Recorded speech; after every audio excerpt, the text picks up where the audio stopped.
ప్రధానమంత్రి షహబాజ్ షరీఫ్ ఒక national security committee meeting attend చేశారు. దాని తాలూకు ఇది ట్వీట్ మనం చూడొచ్చు. ఆయన ఏంటున్నారంటే, for now May 9th takes precedence and our priority remains the war against the constitution, Imran Khan and the citizens of Pakistan అని ఆయన షహబాజ్ షరీఫ్ గారు చెప్పుకుంటూ వచ్చారు. వాళ్ళు డిసైడ్ అయ్యారు రిటాలియేషన్ ఉంటుందని. ఇప్పుడు ఇందాక కల్నల్ వివి రావు గారు చెప్పినట్టు వాళ్ళ సంప్రదాయం ప్రకారం ఆ రోజు అక్కడ వెళ్ళి ప్రేయర్స్ ఆఫర్ చేసిన తర్వాత ఆ ఎమోషన్స్ని అక్కడి నుంచి మోసుకొస్తూ వాటిని గన్స్లో లోడ్ చేసి, మిసైల్స్లో లోడ్ చేసి మన మీద దాడికి దిగడానికి, మళ్ళీ ఆ సావుగా మిగిలిన టెర్రరిస్ట్ మూకల్ని మన మీద తోలడానికి వాళ్ళు సిద్ధంగా ఉన్నారు. మరి ఈ పరిస్థితుల్లో హౌ ప్రిపేర్డ్ వీఆర్. రెండోది చాలా కీలకమైన విషయం అండి. Inputs coming in from IB suggesting Telangana police, especially Telangana police and AP police in certain areas. హైదరాబాద్లో అయితే 20,000 మంది ఉన్నారు స్లీపర్ సెల్స్, నిర్దిష్టమైన సమాచారం ఉంది. ఏపీలో కూడా ఈ మధ్య నంద్యాలలో చూశారు. నంద్యాలలో పాకిస్తాన్ అనుకూల ప్రదర్శనలు చేసిన వాళ్ళని అదుపులోకి తీసుకున్నారు. మళ్ళీ నంద్యాల, ఆత్మకూరు ఏరియాస్, అలాగే గుంటూరులో బషీర్ అహ్మద్ గారి సొంత ఊరు గుంటూరులో కూడా పర్టికులర్ కొన్ని పాకెట్స్ ఉన్నాయి, only certain very tiny pockets. అక్కడ కూడా సస్పీషియస్ యాక్టివిటీస్ జరుగుతుంటాయి. వీళ్ళందరి మీద ఒక రౌండ్ వేయమని చెప్పేసి అయితే గుంటూరులో ఏం యాక్టివిటీస్ లేవండి. ఉన్నాయి బషీర్ గారు. అంటే బషీర్ గారు మీరున్న ఏరియాలో ఉండకపోవచ్చు, మీరు లేని ఏరియాలో ఉన్నాయి. Even I too hail from the same place, I too have inputs. మీరు ఖండించవచ్చు, మీకు ప్రజాస్వామ్యంలో ఉన్నారు కాబట్టి ఖండించే పరిపూర్ణమైన స్వేచ్ఛ మీకుంది. మీ అభిప్రాయం నేను గౌరవిస్తున్నాను, కానీ మీరు చెప్పే మాటతో నేను విభేదిస్తాను. ఉన్నాయి. గుంటూరు, ఆత్మకూరు, నేను చెప్తున్నాను సార్, ఏరియాస్ కూడా చెప్తున్నా. గుంటూరు, ఆత్మకూరు, నంద్యాల అండ్ హైదరాబాద్ ధృవీకరణ. ఐబీ ఒక నిమిషం బషీర్ గారు, ఒక నిమిషం మస్తాన్. ఐబీ ఇదేమన్నా శుభలేఖ అండి? ఇలా మేము వీళ్ళని ధృవీకరించామని చెప్పేసి బయటికి పాంప్లెట్ రిలీజ్ చేయడానికి. What are you talking? ఏం మాట్లాడుతున్నారు? మీకు నచ్చకపోవచ్చు కాక, మీ ఏరియాలో ఉన్నారని మీకు నచ్చకపోవచ్చు కాదు. ఇప్పుడు పుకార్లు ఏంటండి? స్లీపర్ సెల్స్ ఉన్నారు, ఇట్స్ ఫ్యాక్ట్. స్లీపర్ సెల్స్ గుంటూరులో కూడా ఉన్నారు, గుంటూరులో కూడా ఉన్నారు. మీకు నచ్చకపోవచ్చు. ధృవీకరణ ఓకే అండి. మీరు ఢిల్లీ వెళ్ళి ఐబీ వాళ్ళతో మాట్లాడండి, నాకు ధృవీకరణ కావాలండి. నేను All India Muslim League AP president అండి, and apart from that I'm senior advocate and AP high court, నాకు కావాలని చెప్పేసి అడగండి. ఎవరిస్తారండి? ఐబీ ఇస్తుందా మీకు ధృవీకరణ? బయటకు బహిరంగంగా వచ్చి ఇస్తుందా? బయటకి బహిరంగంగా వచ్చి ఇస్తుందా? నేను మళ్ళీ చెప్తున్నా, మొన్న ఖచ్చితంగా ధృవీకరణ ఎవరు చెవిలో వచ్చి చెప్పరండి, మీకు చెప్పరు, శుభలేఖలా పంచరు. ఉన్నది నంద్యాలలో ప్రొటెస్ట్. వాళ్ళు అనుకూలంగా వచ్చి పాకిస్తాన్ అనుకూల ప్రదర్శన చేసినప్పుడు ఎక్కడికి వెళ్ళిపోయారు సార్ మీరందరూ? ఏం చేస్తున్నారు సార్ బషీర్ అహ్మద్ గారు? బషీర్ అహ్మద్ గారు ఏం చేస్తున్నారు? ఆ రోజు మీరు మాట్లాడారా? నంద్యాలలో వాళ్ళు అనుకూలంగా ప్రదర్శన చేస్తే మరి పోలీసులు చోద్యం చూశారు, మీరు మాట్లాడారా? నేను ఖండించానండి. మీరు మాట్లాడారా? బయటకు వచ్చి మీరు మాట్లాడారా అన్నా? There is a possibility of certain tensions in identified areas. This is the terminology the IB has used. సంవత్సరాల క్రితమే డిగ్రీ కాలేజ్ ఉంది, ఇక్కడ వాళ్ళు అందరూ ఎడ్యుకేటెడ్.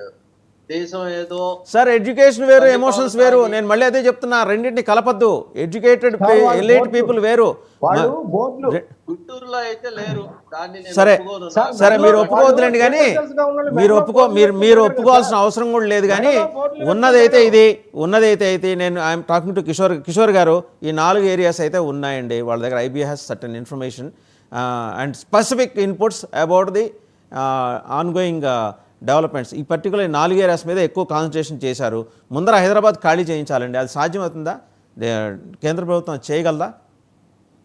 ఇది ఒక అవకాశం అండి. ఇందువరకంటే ఏదో అమాయకులను చేస్తారు. ఇప్పుడు ఈ యొక్క దీన్ని దృష్టిలో పెట్టుకొని ఐబీ కావచ్చు, లేకపోతే టోటల్ హోమ్ మినిస్ట్రీ కూడా చాలా సీరియస్ గా తీసుకొని ఖచ్చితంగా విల్లు ఉంది కాబట్టి ఈ రోజున్న పరిస్థితుల్లో ఇది ఒక జరిగింది ఇలా కాబట్టి ఖచ్చితంగా దీన్ని జల్లెడ పట్టడానికి ఇది ఒక మంచి అవకాశం అని నేను అనుకుంటున్నాను. ఖచ్చితంగా ఇలాంటి దేశ ద్రోహుల్ని, ఎవరైతే స్లీపర్ సెల్స్ వీళ్ళందరూ కూడా ఖచ్చితంగా దేశంలో ఉండకుండా వాళ్ళని చేయాల్సింది సరైన చర్యలు తీసుకొని వాళ్ళని తరిమి కొట్టాల్సిన పరిస్థితి. అందరూ కూడా సభ్య సమాజం ప్రతి ఒక్కరు కూడా మనకు తెలిస్తే కూడా మనందరం కూడా ఇన్ఫర్మేషన్స్ ఇవ్వాల్సిన అవసరం ఉంది. ఖచ్చితంగా దీన్ని, ఎందుకంటే ఇలాంటి వాళ్ళ వల్లనే దేశం మొత్తం ఈ విధంగా మనం చూడండి, అమాయకులు పాపము పెళ్లి అయిన 1 month కూడా కాలేదు అలాంటి వాళ్ళ భర్తలను పోగొట్టుకోవడం, ఇవన్నీ కూడా ఎంత ఆ, బాధాకరమైన అంశం. కాబట్టి ఇది మన ఇంట్లో జరిగితే ఎలా ఉంటుందో ఒకసారి ఊహించుకోవాలి. కాబట్టి మనం అందరం కూడా దీన్ని ఖండించాలండి. కర్నల్ వీరరావు ఖచ్చితంగా గారు గవర్నమెంట్ దగ్గర ఈ మెకానిజం ఉంది. They have that potential, they have the mechanism. ఖచ్చితంగా మనం చూస్తాం. వాసు గారు, మస్తాన్ గారు సిటిజన్ అమెండ్మెంట్ యాక్ట్ తెద్దామని కేంద్రం కూడా ఇందుకే ప్రతిపాదించింది.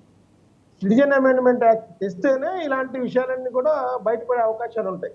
సో దాన్ని మనం బిల్లు రూపంలో పాస్ చేసుకుని పెట్టుకున్నాం, కానీ దాన్ని ఇంప్లిమెంట్ చేయడానికి కూడా అనేక అడ్డంకులు వస్తూ ఉన్నాయి. ఇప్పుడు ఈ పహల్గాం దాడి తర్వాత ఎట్లా దేశద్రోహులు ఏ విధంగా వచ్చి చేరుతా ఉన్నారు, ఇక్కడ ఏ విధంగా మన సమాజంలో కలిసిపోతా ఉన్నారు, వాళ్ళ కార్యకలాపాలు వాళ్ళు చేస్తా ఉన్నారు. ఎందుకంటే ముంబై దాడులకు సంబంధించి చూసాం మనం. ముంబై దాడుల్లో వాళ్ళు అలా రిక్రూట్ చేసుకున్నారు.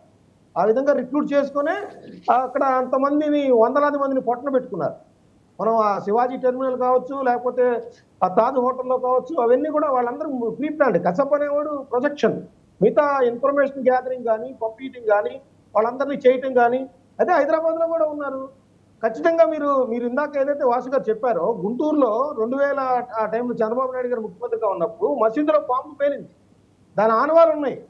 దానికి సంబంధించి ఇక్కడ కొంతమంది యాక్టివిటీస్ నడిపారనేది కూడా నూజివీడి దగ్గర కూడా అరెస్ట్ చేశారు. సో గుంటూరులో కూడా ఆ విధంగా ఉన్నాయి. లేవని బషీర్ అహ్మద్ గారు చెప్తే ఎలా కుదురుతుంది? ఎందుకంటే స్లీపర్స్ అనే వాళ్ళు మెడలో బోర్డులు వేసుకుని తిరగరు. వాళ్ళు రహస్యంగా రొటీన్ గా వాళ్ళు మెకానికల్ గా వేరే వృత్తుల్లో ఉంటుంటారు. వాళ్ళకి కావాల్సిన దేశద్రోహులకు ఇన్ఫర్మేషన్ అందిస్తూ ఉంటారు. ఇవన్నీ జరుగుతూ ఉంటాయి.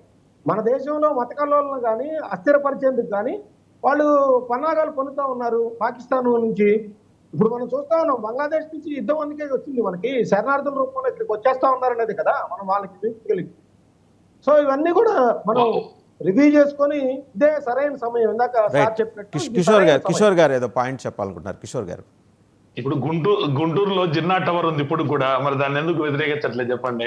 అందరూ జిన్నా టవర్ గురించి, జిన్నా టవర్ అనే పేరు మార్చేయాలని చెప్పేసి బీజేపీ గాని అందరూ చేసినప్పుడు, అందరూ కూడా ఆ సభ్య సమాజం మొత్తం కలిసి మూకుమ్మడిగా వచ్చేసి అవునయ్యా జిన్నా టవర్ తీసేద్దామని ముస్లిం సమాజం కూడా వచ్చి ఉండొచ్చు కదా, ఆ రోజు రాలేదు కదా. ఇప్పుడు కూడా మరి ఒక మాట అంటే బషీర్ గారు ఫీల్ అవుతున్నారు, కానీ జిన్నా టవర్ మార్చండి ముందు, జిన్నా టవర్ పేరు తీసేయండి ముందు, అబ్దుల్ కలాం టవర్ అని పెడదాము. ఎక్సలెంట్ సజెషన్ ఇది. అబ్దుల్ కలాం టవర్ అని పెడితే అందరూ స్వాగతిస్తారు. స్వాగతిస్తాం కదా. జిన్నా టవర్ ఉంది, దానికి కూడా కాదు, ఎక్కడ రెస్పాన్స్ లేదు. మీరు జిన్నా టవర్ మార్చుండ అని ఎవరైనా స్టేట్మెంట్ ఇచ్చినారు చెప్పండి చూద్దాం. ఇండియన్ యూనియన్ ముస్లిం లీగ్ కావచ్చు, ఎవరైనా ఇచ్చారని చెప్పండి, లేకపోతే కదా. జిన్నా చెప్పండి. మహమ్మద్ అలీ జిన్నా గారి హిస్టరీ మీరు ఒకసారి చదివితే, ఆయన మన దేశం కోసం, భారతదేశం కోసం ఏం చేశాడు అనేది మీరు కనుక చదివినట్టయితే కనుక మీరు స్టేట్మెంట్ లెక్క తీసుకుంటారు. బషీర్ గారు, జిన్నా గురించి మనం ఎంత తక్కువ మాట్లాడుకుంటే అంత మంచిది. మనం వేరే రోజు మాట్లాడుకుందాం. ఎంత తక్కువ మాట్లాడుకుంటే అంత మంచిది. రైట్, పోన్లేండి. కిషోర్ గారు ఒక చిన్న సబ్మిషన్. కిషోర్ గారు ఒక నిమిషం. బషీర్ గారు ఒక చిన్న జిన్నాని మేము ఓన్ చేసుకున్నామండి గుంటూరు వాళ్ళం. ఆ పేరుతో ఉండనియండి, కొన్నాళ్ళు ఏం పోయింది. మళ్ళీ ఎప్పుడో అబ్దుల్ కలాం గారికి, నేను కూడా గుంటూరే కదా, నాకు కూడా జిన్నా